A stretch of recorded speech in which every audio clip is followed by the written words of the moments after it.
Hello and welcome to today's tutorial. So today we will be looking at how to make the Lana Hat. This is a Tunisian crochet project which is available in one size currently, in adult size. However, it is very easy to customize it to a smaller or larger size.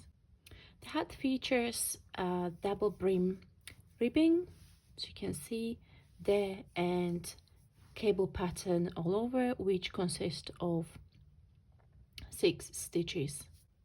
The project is work flat in rows and is seamed at the end.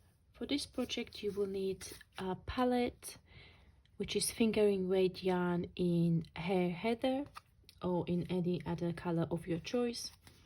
You will need a Tunisian crochet hook in size 4mm and 4.5mm with a short extension.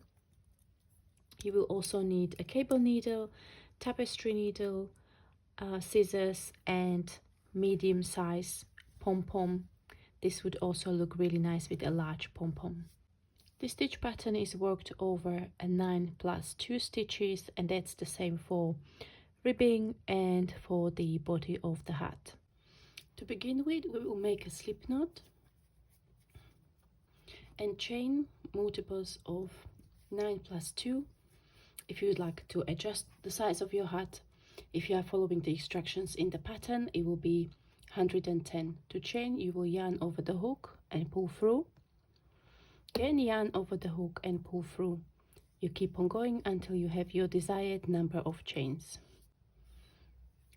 For row number 1, we will work into back bumps of your chain stitches. So you will need to turn your chain around, go in under the back bump, yarn over and pull up a loop, the next one and the next one. So if you started with 110 chains, you will have 110 loops on your hook.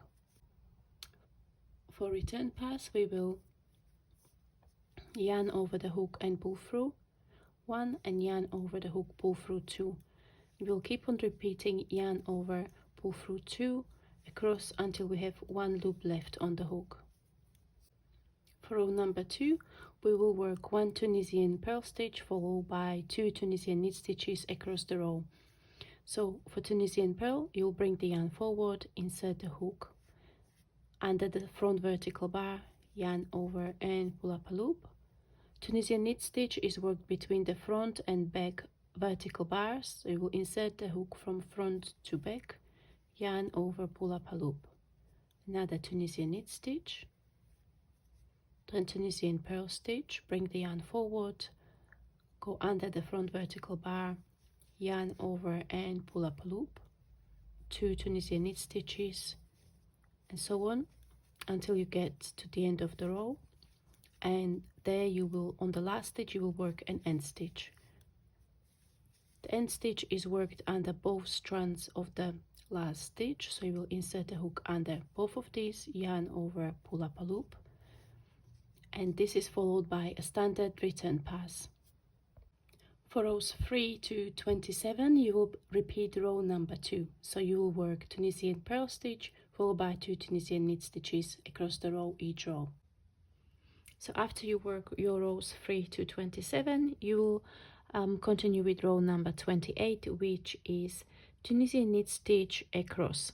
Before we start working Tunisian knit stitch across, we first need to change to larger hook. So this would be your 4.5mm Tunisian crochet hook. So once you do that, you will work Tunisian knit stitch in every stitch. And for row number 29, you will repeat row number 28. So you will have 2 rows of Tunisian knit stitch, and then on row number 30 we will start working our cables. So row number 30 we will start with a cable which is C6B, worked over 6 stitches, and the stitches, half of the stitches will be held at the back. So to begin with, we first need to work 3 Tunisian knit stitches. We'll then take our cable needle and place these 3 stitches on the cable needle, and we will hold them at the back and work 3 more Tunisian knit stitches. We'll then bring the stitches from the cable needle back onto our Tunisian crochet hook. We'll then work 3 more Tunisian knit stitches, and this will be your repeat for this row.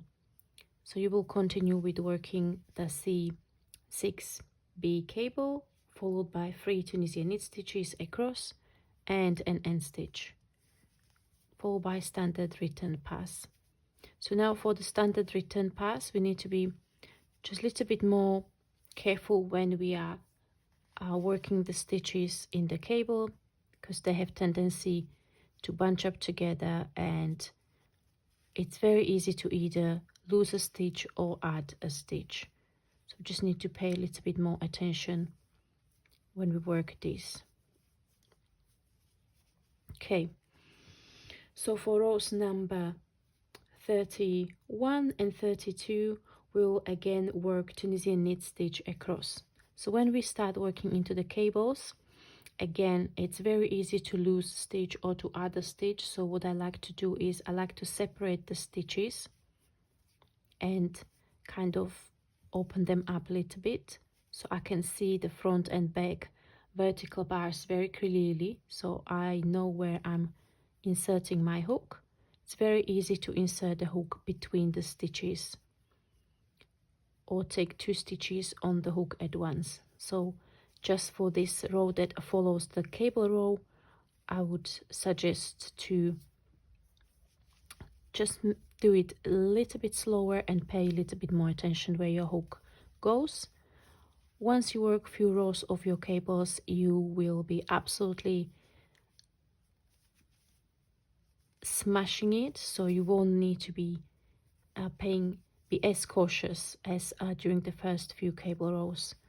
You will get a feel for it and you'll be literally flying through these rows. Okay, so we have a cable row, then we have 2 rows of Tunisian knit stitch across. So now we're moving to row number 33. We start row 33 with 3 Tunisian knit stitches. That's 1, 2 and 3, and now we will work the cable. So we will work C6F. We will first work 3 Tunisian knit stitches, 1, 2 and 3. Then we will take these 3 Tunisian knit stitches and place them on the cable needle and hold it at the front, and continue working 3 more Tunisian knit stitches. You will then take those Tunisian knit stitches from the cable needle and slide them back on the hook.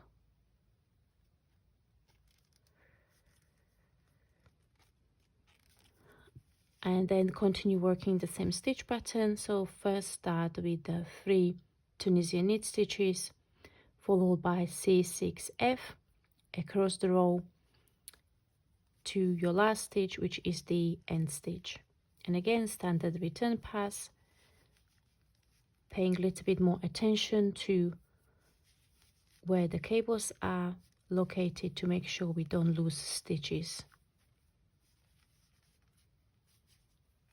And as you might have guessed, after this row we will work 2 rows of Tunisian knit stitch again. So this will be rows 34 and 35. So I'm just going to do 1 again. Where you come to your cable,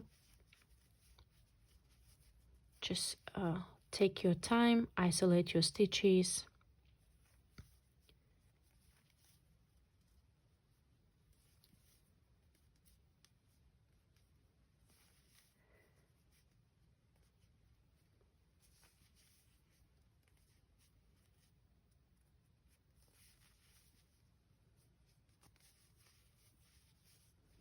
Like so. And then of course standard return pass. So these 6 rows 30 to row 35 are the row pattern for the body of the hat. So you will then continue repeating rows 30 to 35 for rows 36 to 59. And then for rows 60 we will be working Tunisian simple stitch bind off. To work your Tunisian simple stitch bind off, we'll insert the hook into the next stitch as for Tunisian simple stitch, which is under the front vertical bar, yarn over, pull up a loop and pull through the loop on the hook. Then onto the next one, under the front vertical bar, yarn over, pull up a loop, pull through the loop on the hook. We'll continue working into every stitch, including the end stitch.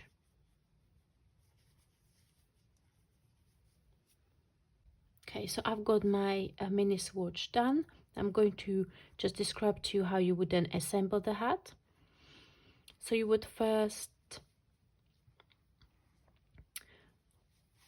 place the hat the right side down, and you will create the ribbing. So you will fold the ribbing in, and then you will sew it with your preferred method onto the last row of ribbing or the first row where you've worked a Tunisian knit stitch, and you will see it be quite obvious because there will be a very visible ridge where the Tunisian knit stitch row was done.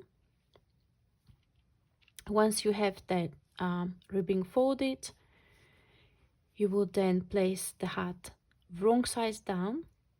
You will bring the edges in like so, and you will sew along the edge stitches using your preferred method. So some crocheters prefer to do whip stitch, or if you like, you can also do locking mattress stitch. That's what I usually like to do because the seam is not completely invisible, but it's not as obvious as with other seaming methods. So I'm quite happy with seam looking like this.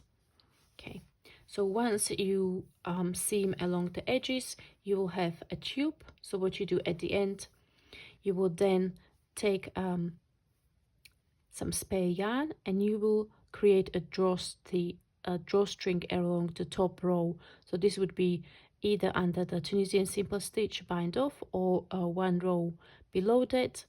You will go in and out in a circle around, and then you pull tight on the yarn, creating a drawstring. Once you have that, you can turn the hat inside out to the right side facing, and you can add a pom-pom. Okay, thank you very much for watching. I hope you enjoyed this very quick Tunisian crochet tutorial on how to make this hat, and as always, please share, comment, like, hype, and I'll see you in the next one. Bye bye.